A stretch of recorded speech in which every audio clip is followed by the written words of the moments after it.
Hello and welcome. This is a drink called How I Make Carbonated Coffee, Pineapple, and Passion Fruit.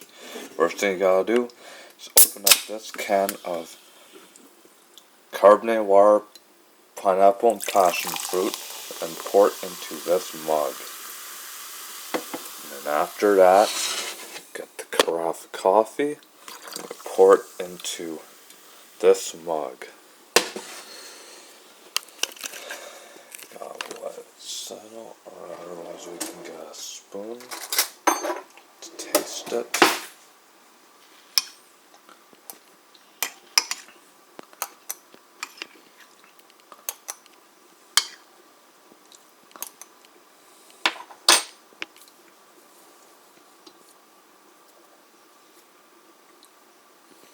Awesome.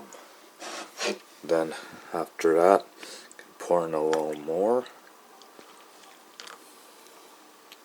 And now, here is your carbonated coffee, pineapple, and passion fruit. Enjoy it. Thank you for watching and have a great day, folks. Peace.